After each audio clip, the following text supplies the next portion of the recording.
बिस्मिल्लाहिर्रहमानिर्रहीम। अस्सलाम वालेकुम जी, क्या हाल चाल है मेरी प्यारी सी यूट्यूब फैमिली के। उम्मीद करती हूँ कि सब बिल्कुल ठीक ठाक होंगे और अल्हम्दुलिल्लाह मैं भी बिल्कुल ठीक ठाक हूँ। और यहाँ पर चल रहा है जी नाश्ता। बच्चों को मैं सुबह सुबह नाश्ता बना कर दे दिया था क्योंकि बच्चे स्कूल गए थे, तो उसके बाद ये बना रही थी बाद में जो बचे हुए थे लोग उनके लिए नाश्ता। तो जी बस यही रूटीन चल रही थी, तो फटाफट से मैं यह नाश्ता बना रही हूँ। इतनी मेहनत करके वीडियो रिकॉर्ड की जाती है और बाद में एडिटिंग काफ़ी मुश्किल होती है और बहुत मेहनत लगती है वीडियो बनाने में, तो प्लीज़ सपोर्ट लाजमी कर दिया करें।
अच्छा, यहाँ पर मैंने एक तरफ पराठे तैयार कर लिए और दूसरे चूल्हे पे मैंने चाय बनने के लिए रख दी थी। तो इस तरीके से टाइम की काफ़ी सेविंग हो गई थी और बाकी सब ने नाश्ता कर लिया। अब मेरी बारी थी, तो अब मैं अपना नाश्ता यहाँ पर तैयार कर रही हूँ। तो भाई अब मैं भी कर लूँगी नाश्ता। और मेरे साथ मेरे दोनों जो छोटे बच्चे हैं वो भी साथ ही नाश्ता करते हैं, तो इसलिए मैं एक्स्ट्रा एक पराठा बना लेती हूँ बच्चों के लिए। छोटे छोटे बच्चे हैं तो उनका पेट भरना भी लाजमी होता है। दूध भी पीते हैं, लेकिन साथ में इनको पराठे वगैरह भी खिला देती हूँ। यानी कि हम अगर 3 टाइम खाना खाएं तो इन बच्चों को भी मैं अपने साथ ही खाना खिलाती हूँ। तो ये है जी हमारा सिंपल सा नाश्ता। अच्छा, नाश्ता करने के बाद मैंने पूरा किचन समेटा, घर के दूसरे काम किए थोड़े बहुत जो थे, और उसके बाद मैंने अपना एक सूट सिलाई किया। और ये डायरेक्ट मैं सूट सिलाई करने के बाद वीडियो रिकॉर्ड कर रही हूँ क्योंकि मुझे इतना टाइम ही नहीं मिला था और स्टिचिंग करते वक्त भी मेरा दिल नहीं किया वीडियो बनाने के लिए। तो ये डायरेक्ट जब मैंने अपना सूट सिलाई कर लिया, उसके बाद में ये छोटे छोटे कपड़े एक्स्ट्रा बचे थे तो इनको समेट रही थी। और जो मैंने कपड़े सिलाई किए थे तो उनको भी तय लगा के रख रही हूँ यहाँ पे। और ये मेरे बेटे ने नलकियाँ वगैरह सारी फैला दी थी, तो साथ साथ में इनको भी समेटूँगी। पहले मैं ये कपड़े उठाऊँगी और उसके बाद फिर मैं ये नलकियाँ ऑर्गेनाइज करके रखूँगी। अच्छा, अगर वीडियो अच्छी लगे तो वीडियो को लाइक शेयर ज़रूर कर देना और चैनल को सब्सक्राइब करके बेल आइकन को प्रेस करना ना भूलिएगा और एक प्यारा सा कमेंट करके लाजमी बताइएगा कि मेरी वीडियो आपको कैसी लगी।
ये सब काम निपटाने के बाद मैं आ गई थी किचन में और आज मैंने बनानी है करेले की सब्ज़ी।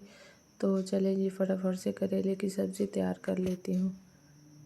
अगर वीडियो अच्छी लगे तो वीडियो को लाइक शेयर ज़रूर कर देना और चैनल को सब्सक्राइब करके बेल आइकन प्रेस करना ना भूलिएगा और एक प्यारा सा कमेंट करके ज़रूर बताइएगा कि मेरी वीडियो आपको कैसी लगी। तो चलें जी, करेलों की कटिंग शटिंग तो हो गई है मुकम्मल। अब दूसरी चीज़ें, अब इन करेलों में मैं नमक लगा के इनको अच्छे तरीके से वॉश कर लूँगी। इनको रेस्ट नहीं दूँगी, नमक लगा के डायरेक्ट इनको धो लूँगी। मैं 5 मिनट के लिए इसको छोड़ दूँगी और उसके बाद इनको वॉश कर लूँगी।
चलें जी, ये थी हमारी आज की वीडियो। उम्मीद करती हूँ कि आपको पसंद आई होगी। तो मिलते हैं नेक्स्ट वीडियो में, तब तक के लिए अल्लाह हाफिज़।